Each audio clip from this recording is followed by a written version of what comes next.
कि देहिक देविक भौतिक तापा राम राज पाऊ नहीं व्यापा। यानी कि राम जी के राज में ना तो किसी को कोई शारीरिक पीड़ा होती थी, ना कोई देवताओं के द्वारा दी गई पीड़ा होती थी, ना कोई संसार के द्वारा दी गई पीड़ा होती थी। आज राम राज की आज स्थापना करने के बाद में आज राम जी जो है आज अपने साकेत धाम के लिए आज समस्त भक्तों के ऊपर अपने अयोध्या वासियों के ऊपर कृपा करके आज जब साकेत धाम के लिए चलने के लिए तो बंधुओं आज यहाँ राम जी सबसे कह रहे हैं कि आप हमारे साथ साकेत धाम चलो, है ना।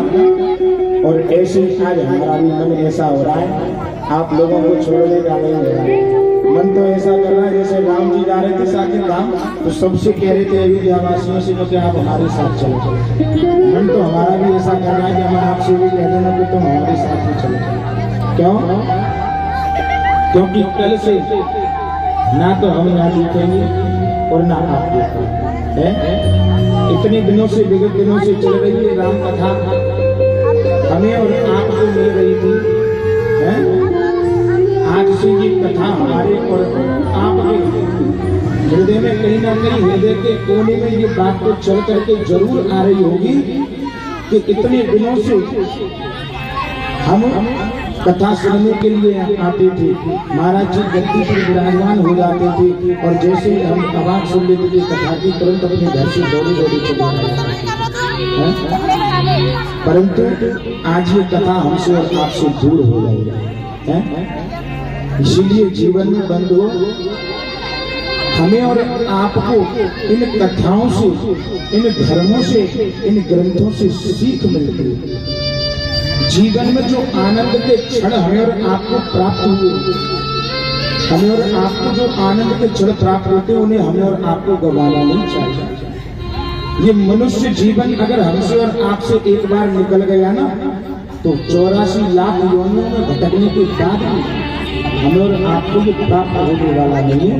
84 लाख योनियों में 83,09,999 योनियों में घूमने के बाद में तब मनुष्य जीवन लेगा। मेरी राम कथा बस एक ही सीख देती है संसार, और वो क्या देती है कि आप संसार में आए हो तो संसार में आकर के प्रेम करना सीखो। आप प्रेम करना सीखो।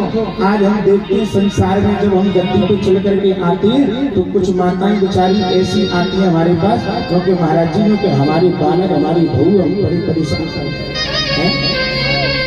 वृद्ध अवस्था में ऐसे माता पिता ने इतने झेले तुम्हें बुढ़ापे में और झेले। संजीवन बूटी कोई पीके नहीं आया जो सदैव जीवन जिंदा रहने वाला है। जब कोई व्यक्ति हमसे दूर हो जाता है ना तब उसकी कीमत हमें मालूम पड़ती है। घर में जब वो वृद्ध लोग नहीं रहते ना तब वो 100 रुपया वो तारों लाके लटका रहे और तारे वो चोर चोर के जब ले जाए तब मालूम पड़ेगा कि बूढ़ा कैसा भी था, कम से कम घर में निगरानी तो रखता था। तब हमें और आपको उसकी याद आती है। जब कहते ना कहावत के चिड़िया चुग जाए खेत को तो फिर पछताई से क्या।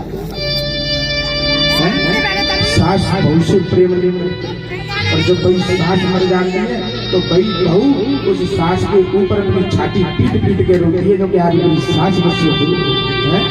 वो भले कितनी भी बुरी थी फिर भी आज वो है। ये जीवन क्षण भर का है, ये चलते दे रहे हैं। पानी का बबूला होता उसका तो भी समय होता है, लेकिन इस जीवन का तो वो भी भरोसा नहीं है कि आज हम रात को अच्छे से सोए हैं और सुबह उठे नहीं है। मरने वाला व्यक्ति कितनी सुंदर बात था कि जब मैं जिंदा था, मृत्यु कितनी सुंदर है। जब मैं जिंदा था तो मुझे कोई अपने पास तक नहीं बैठाता था, और आज जब मैं मर गया तो सब मेरे चारों ओर घेरा लगा करके रो रहे हैं। जिंदा था तब मुझे किसी ने अपने पास नहीं बैठाया, और आज जब मर गया तो सब मेरे चारों ओर घेरा लगा करके। जब मैं जिंदा था किसी ने मुझे एक गिलास पानी तक के लिए नहीं पूछा। जब मैं जिंदा था किसी ने मुझे एक रूमाल तक भेंट नहीं करी, और आज जब मर गया तो नई नई शोले उड़ा रहे हैं। नई नई सौले मुझे उड़ारे मरने के बाद ये सौल किस काम की?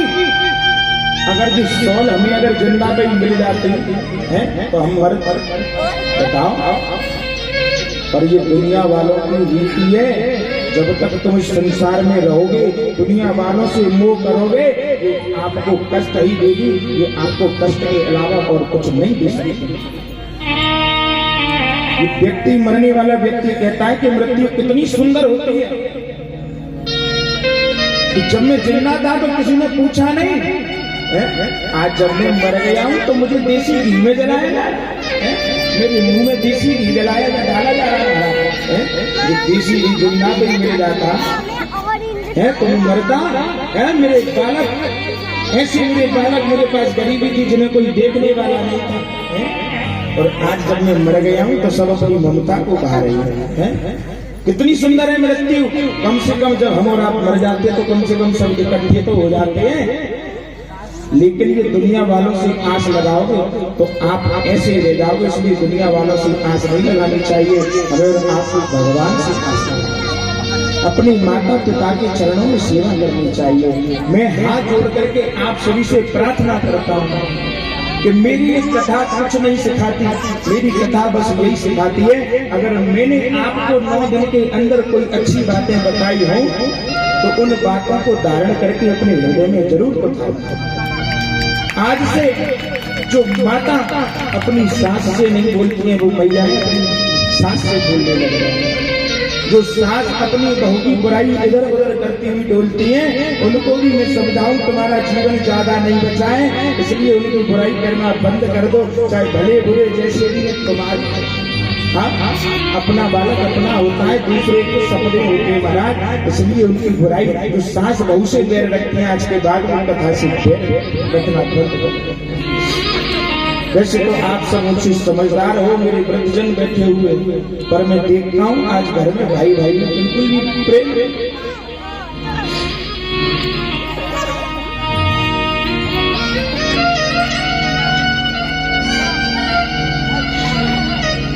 आज भाई भाई एक दूसरे की मेड़ के चक्कर में आपस में एक दूसरे के ऊपर बंदूक तक रख देते हैं महाराज। एक भाई 6-6 महीने तक रह करके अपने भाई से